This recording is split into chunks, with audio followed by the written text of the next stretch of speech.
आज हम आपको उत्पन्ना एकादशी की कथा सुनाने जा रहे हैं। हमसे जुड़े रहने के लिए धन्यवाद। उत्पन्ना एकादशी व्रत कथा। उत्पन्ना एकादशी। धर्मराज युधिष्ठिर कहने लगे कि हे भगवान, मैंने कार्तिक शुक्ल एकादशी अर्थात प्रबोधिनी एकादशी का सविस्तार वर्णन सुना।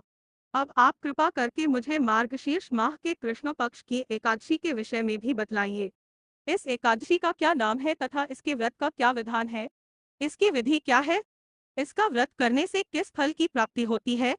कृपया यह सब विधान पूर्वक कहिए। भगवान श्री कृष्ण बोले, मार्गशीर्ष माह के कृष्ण पक्ष में आने वाली इस एकादशी को उत्पन्ना एकादशी कहा जाता है। यह व्रत शंखोद्धार तीर्थ में स्नान करके भगवान के दर्शन करने से जो फल प्राप्त होता है, उसके बराबर पुण्य मिलता है। व्रत करने वाले भक्त को चोर, पाखंडी, परस्त्रीगामी, निंदक, मिथ्याभाषी तथा किसी भी प्रकार के पापी से बात नहीं करनी चाहिए। इसका माहात्म्य मैं तुमसे कहता हूँ, ध्यान पूर्वक सुनो। उत्पन्ना एकादशी व्रत कथा। युधिष्ठिर कहने लगे कि हे भगवन, आपने हजारों यज्ञ और लाख गौदान को भी एकादशी व्रत के बराबर नहीं बताया, सो यह तिथि सब तिथियों से उत्तम कैसे हुई, बताइए। भगवान कहने लगे, हे युधिष्ठिर, सतयुग में मुर नाम का दैत्य उत्पन्न हुआ। वह बड़ा बलवान और भयानक था। उस प्रचंड दैत्य ने इंद्र, आदित्य, वसु, वायु, अग्नि आदि सभी देवताओं को पराजित करके भगा दिया। तब इंद्र सहित सभी देवताओं ने भयभीत होकर भगवान शिव से सारा वृत्तांत कहा और बोले, हे कैलाशपति, मुर दैत्य से भयभीत होकर सब देवता मृत्यु लोक में फिर रहे हैं। तब भगवान शिव ने कहा, हे देवताओं, तीनों लोकों के स्वामी, भक्तों के दुखों का नाश करने वाले भगवान विष्णु की शरण में जाओ। वे ही तुम्हारे दुखों को दूर कर सकते हैं। शिवजी के ऐसे वचन सुनकर सभी देवता क्षीरसागर में पहुंचे। वहां भगवान को शयन करते देख हाथ जोड़कर उनकी स्तुति करने लगे कि हे देवताओं द्वारा स्तुति करने योग्य प्रभु, आपको बारंबार नमस्कार है। देवताओं की रक्षा करने वाले मधुसूदन, आपको नमस्कार है। आप हमारी रक्षा करें। दैत्यों से भयभीत होकर हम सब आपकी शरण में आए हैं। आप इस संसार के कर्ता, माता पिता, उत्पत्ति और पालन करता और संहार करने वाले हैं। सबको शांति प्रदान करने वाले हैं।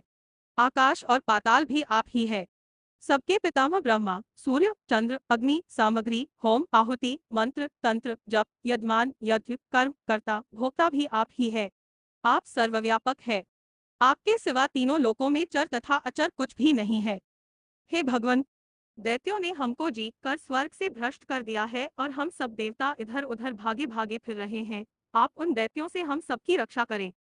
इंद्र के ऐसे वचन सुनकर भगवान विष्णु कहने लगे कि हे इंद्र, ऐसा मायावी दैत्य कौन है जिसने सब देवताओं को जीत लिया है? उसका नाम क्या है? उसमें कितना बल है और किसके आश्रय में है तथा उसका स्थान कहाँ है? यह सब मुझसे कहो। भगवान के ऐसे वचन सुनकर इंद्र बोले, भगवान, प्राचीन समय में एक नाड़ीजंघ नामक राक्षस था। उसके महापराक्रमी और लोकविख्यात मुर नाम का एक पुत्र हुआ। उसकी चंद्रावती नाम की नगरी है। उसी ने सब देवताओं को स्वर्ग से निकालकर वहां अपना अधिकार जमा लिया है। उसने इंद्र, अग्नि, वरुण, यम, वायु, ईश, चंद्रमा, नैत आदि सबके स्थान पर अधिकार कर लिया है। सूर्य बनकर स्वयं ही प्रकाश करता है। स्वयं ही मेघ बन बैठा है और सबसे अजेय है। हे असुर निकंदन, उस दुष्ट को मारकर देवताओं को अजेय बनाइए। यह वचन सुनकर भगवान ने कहा, हे देवताओं, मैं शीघ्र ही उसका संहार करूंगा। तुम चंद्रावती नगरी जाओ। इस प्रकार कहकर भगवान सहित सभी देवताओं ने चंद्रावती नगरी की ओर प्रस्थान किया। उस समय जब दैत्य मुर सेना सहित युद्ध भूमि में गरज रहा था, उसकी भयानक गर्जना सुनकर सभी देवता भय के मारे चारों दिशाओं में भागने लगे। जब स्वयं भगवान रणभूमि में आए तो दैत्य उन पर भी अस्त्र, शस्त्र, आयुध लेकर दौड़े। भगवान ने उन्हें सर्प के समान अपने बाणों से बींध डाला। बहुत से दैत्य मारे गए, केवल मुर बचा रहा। वह अविचल भाव से भगवान के साथ युद्ध करता रहा। भगवान जो भी तीक्ष्ण बाण चलाते वह उसके लिए पुष्प सिद्ध होता। उसका शरीर छिन्न भिन्न हो गया, किंतु वह लगातार युद्ध करता रहा। दोनों के बीच मल्लयुद्ध भी हुआ। 10,000 वर्ष तक उनका युद्ध चलता रहा, किंतु मुर नहीं हारा। थककर भगवान बद्रिकाश्रम चले गए। वहां हेमवती नामक सुंदर गुफा थी। उसमें विश्राम करने के लिए भगवान उसके अंदर प्रवेश कर गए। यह गुफा 12 योजन लंबी थी और उसका एक ही द्वार था। विष्णु भगवान वहां योग निद्रा की गोद में सो गए।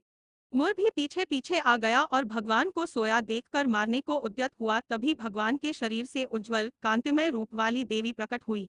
देव देवी ने राक्षस मुर को ललकारा, युद्ध किया और उसे तत्काल मौत के घाट उतार दिया। श्री हरि जब योगनिद्रा की गोद से उठे तो सब बातों को जानकर उस देवी से कहा कि आपका जन्म एकादशी के दिन हुआ है, अतः आप उत्पन्ना एकादशी के नाम से पूजित होंगी। आपके भक्त वही होंगे जो मेरे भक्त है। जय श्री हरि। ये थी एकादशी व्रत का महत्व।